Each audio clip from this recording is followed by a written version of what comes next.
You're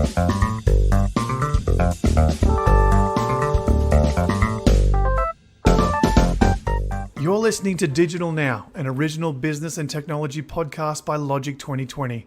I'm your host, Matt Treville. Each episode, I will be interviewing a new expert to learn more about industry trends, fascinating new tech, shifting customer expectations, and the steps every business can take to stay ahead. Welcome everybody to the future of work and automation with Amit Unadkat, who is one of our managers of the digital transformation practice at Logic 2020. He's passionate about automation and product management. Amit, welcome. Thanks, Matt. Happy to be here. Thanks for having me.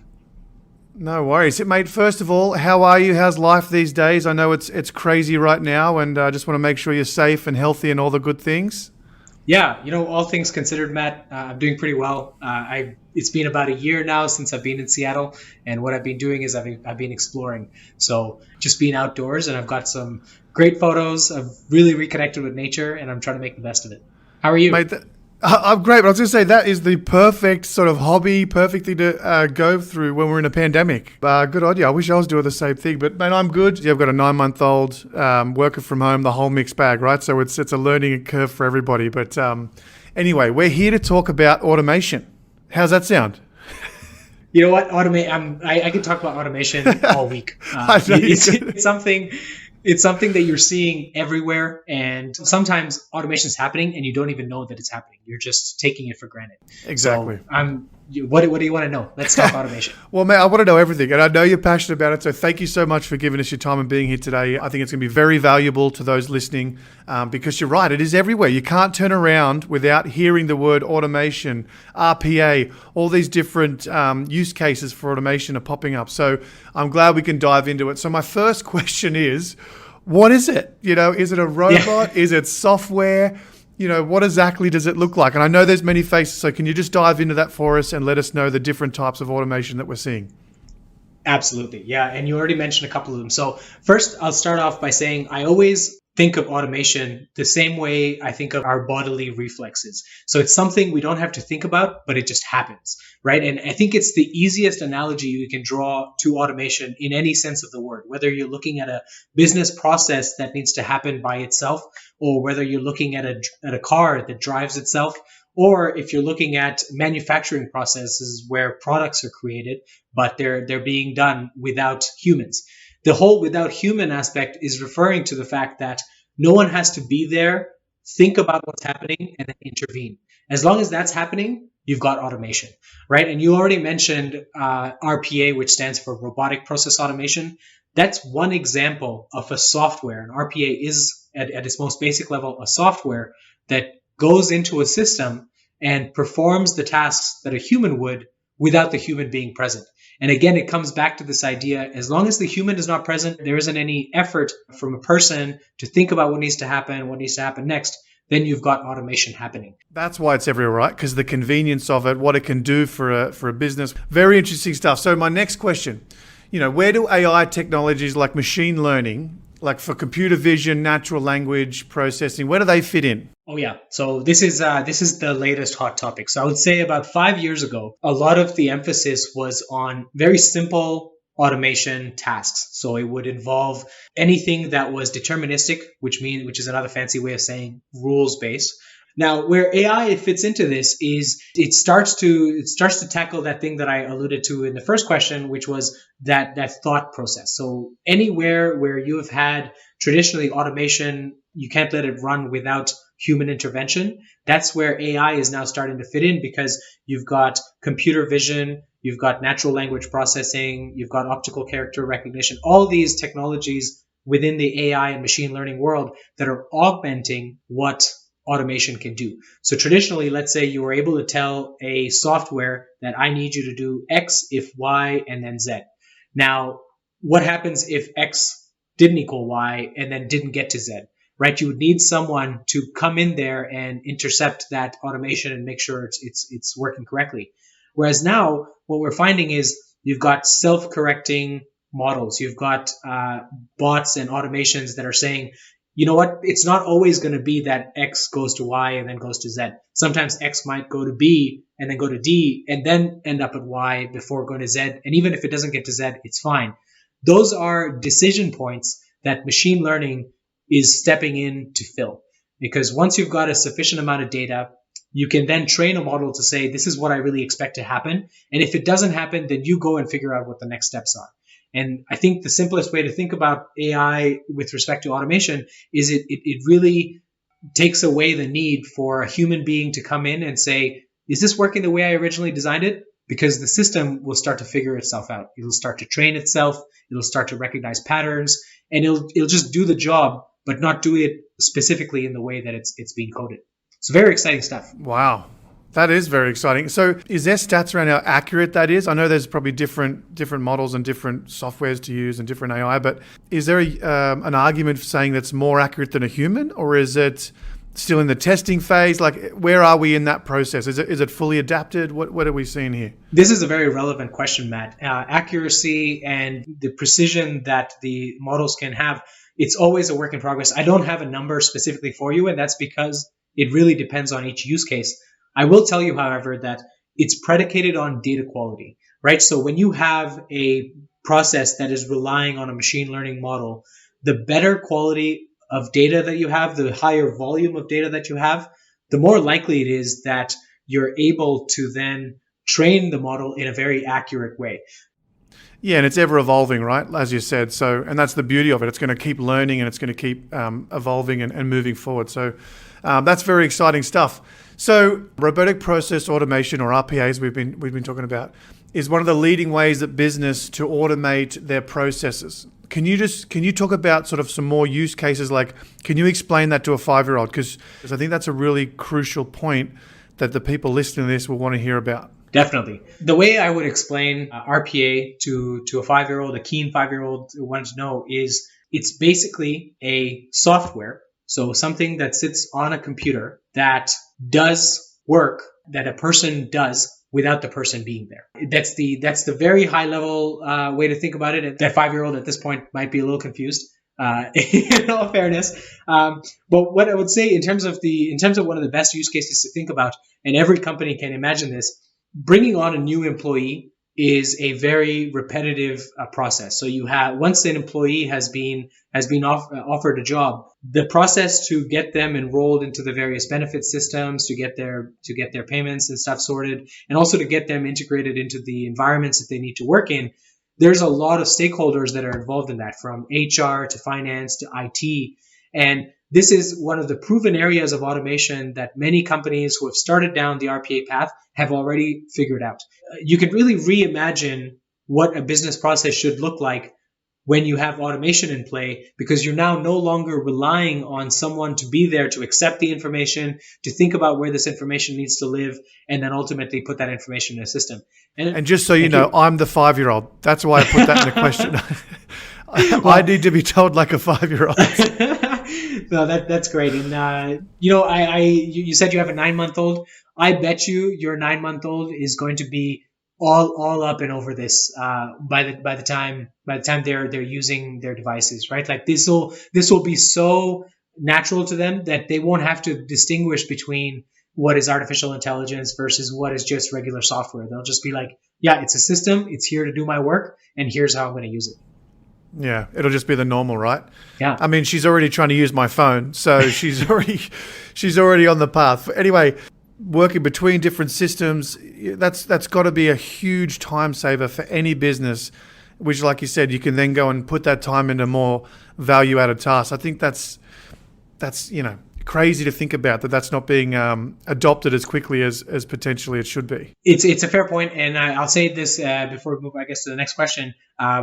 The business case for RPA is very, very appealing, right? If you have a piece of software, a bot that can do the equivalent of a human being's worth of work, you can have them run 24/7, and the amount of work that you can process with that one bot is equivalent to 3 people's work, right? Because you've got 8 hours and you've got 24 hours in a day. So you've essentially got approximately 3 employees worth of work. And get this, the license cost for that one bot is a fraction of what it normally costs a full-time resource, right? So approximately $15,000 for one license to operate fully autonomously. So you can see just based on those numbers alone, the business case is quite substantial once you start to save some time. Yeah, very appealing to any business looking to, upgrade their systems. What's the demand for RPA in the market right now? I was reading something in Gartner that said that it's estimated that RPA spend will reach $2.4 billion by 2022. That's not too far away. So obviously the market is seeing this and there's demand. Whereabouts are we at in that?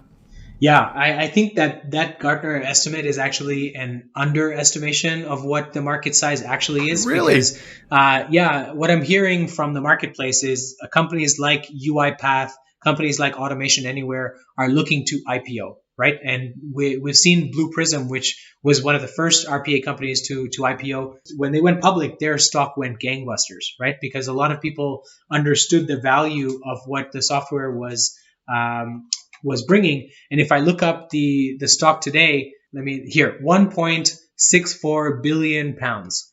And that's just Blue Prism alone. Wow. As one company within the space. Mm-hmm. And that just goes to show that I think a lot of people haven't yet realized the scale at which this could operate, because you're going across multiple departments. You're going across HR, finance, IT. You're going across multiple industries. So I've seen it successfully be implemented in banking, telecommunications.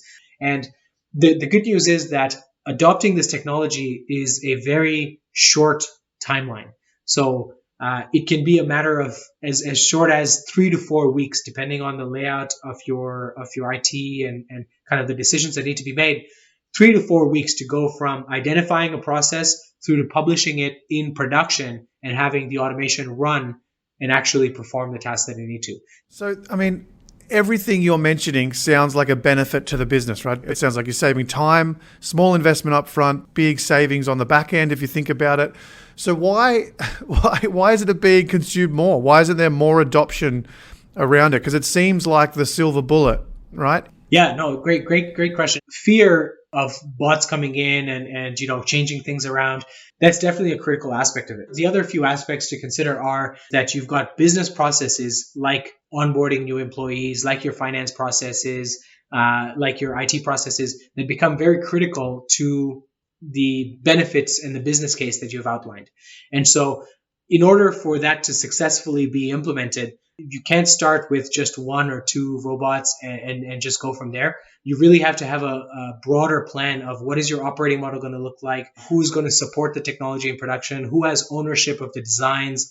I always tell clients, you shouldn't just rush to automate because you can. Like, there may be a very good process that will yield thousands, if not millions of dollars of benefits by automating it. But just because you can automate it doesn't mean that you should. There are ancillary considerations around it which require some assessment, which require some planning. And I think the final thing I'll say on this question and why RPA is not a silver bullet is without that cognitive element of it, RPA is just automating very simple steps, right? And those simple steps can yield a very big business case benefit, especially when you're looking at onboarding, you look at IT, finance processes. But many of the aspects of a business operations today that want to be automated require some level of cognitive capability, some level of machine learning. You're getting more and more capability with Azure, AWS, Google Cloud Platform to use machine learning models, to use data and analytics to make those decisions. And once you start to pair that up with RPA, which we're seeing with Microsoft's Power Automate, Microsoft's Power Platform, we're seeing a lot of that integration with cloud technologies, with advanced analytics models, as well as RPA, all coming together to give you this very intelligent piece of software that can run autonomously, truly autonomously, where it doesn't require someone to come in and make a decision or a judgment, and it constantly is learning by itself. What in your experience, when does a client know they're ready, or is there an automation readiness that they need to achieve, a level that they need to achieve before they start doing this? I know you touched a little bit on it before, but could you dive into that for us? Totally. So I always like to tell my clients that never automate a broken process. It's one of the mantras that I go in with. So we never start with the complex processes. We always do an assessment first and foremost as part of our discovery to make sure the automation readiness is there. And finally, we have to make sure that the data, what I alluded to earlier, the quality of the data is there to support if you need a machine learning model, if you need some sort of analytics engine to decide which step to take, that you don't automate a process and then work backwards to try and figure that out. I think you really need to figure out the model first if you're going to go after a complex process, and then figure out the automation piece next, because arguably that's the easier part than some of the cognitive AI stuff. Yeah, I mean, I think that's very important, the assessment part, because you got to know exactly what's happening with the information, what's happening with the process, and really dive into it. I like that. So these always feel like a cliche question, but it's just where we're at, right? We're in a recession. Many people around the world are struggling. COVID-19 has affected businesses financially, and we have to find ways to do more with less. We just keep hearing that phrase over and over again. So what does this mean for automation technologies and the future of work? Yeah, it's a tough reality, but there definitely seems to be a huge impact on the economy as a result of COVID. We're finding that many of our clients are looking for solutions that will lower their operating costs, while also maintaining, if not improving, the customer experience. And arguably, automation is the perfect candidate for that, because you've now got this very low cost technology, 15 grand for a license and an automation that can do 3x the amount of work that an FTE can, while at the same time, you've got a lot of advancements in machine learning, so that if you've got customers that are calling in, you're able to transcribe what they're saying in real time, take that intent from that real-time transcription, and then start back-end processes to help turn over a sale. And that's one example of how you can use automation to augment how you can service a customer's need. And in a recession, going back to that main point, what it allows you to do is it allows you to serve your customers with a lower cost.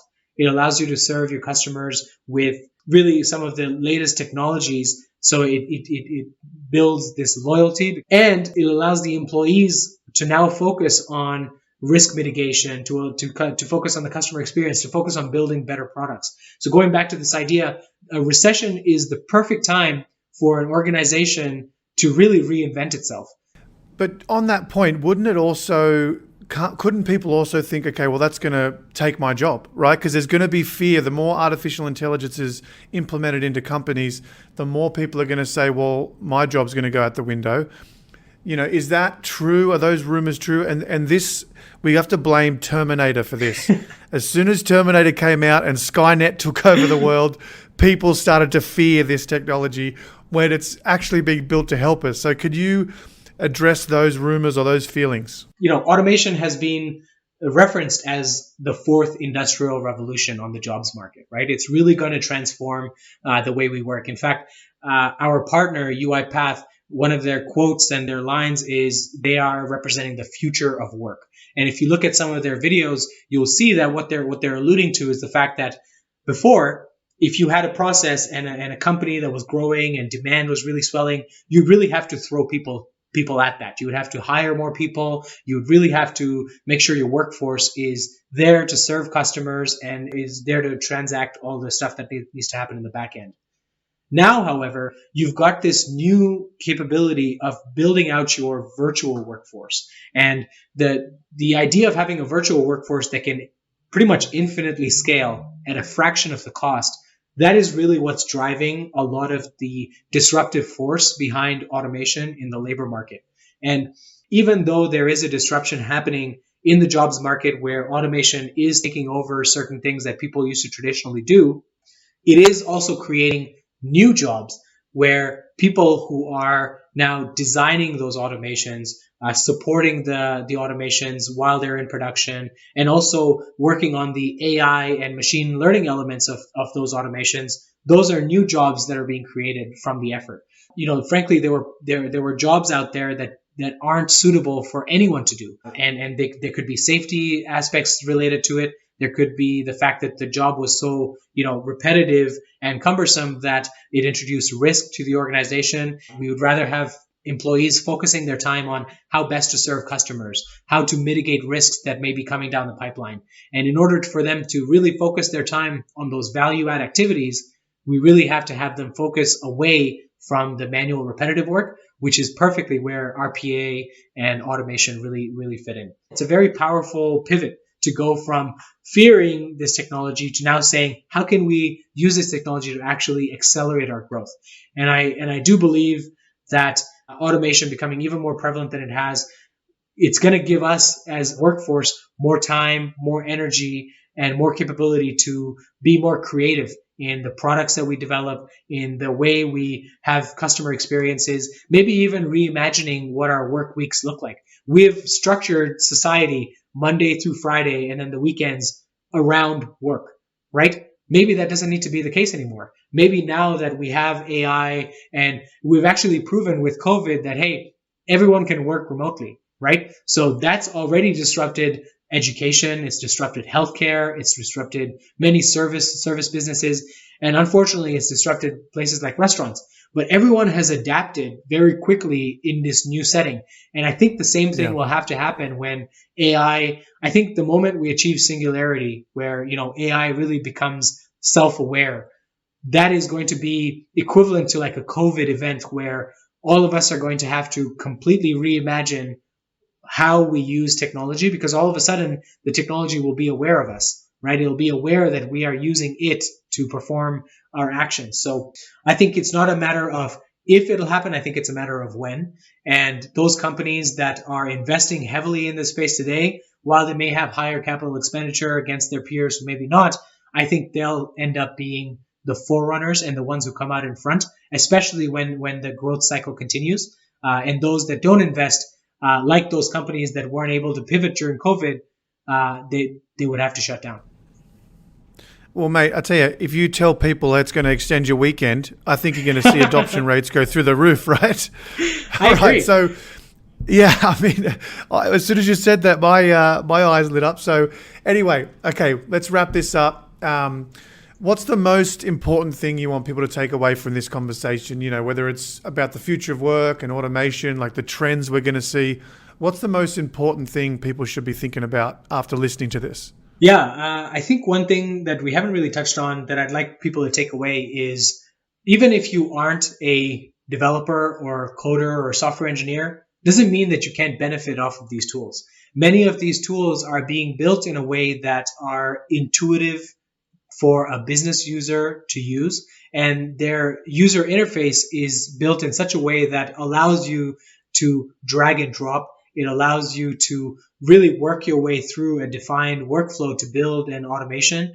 And the training for RPA, for example, UiPath, they offer it for free on their website. So if you want to go and learn how to use the UiPath software, you can download their free software. You can go through all their training programs for free, and you can go ahead and start automating within a short period of, let's say, even 2 weeks. What a lot of tools are doing is that they are implementing smart software that can auto detect the right model that you need to fit a certain type of data. So you don't need that data science background to say, I've got this quality of data, therefore I need to use this model.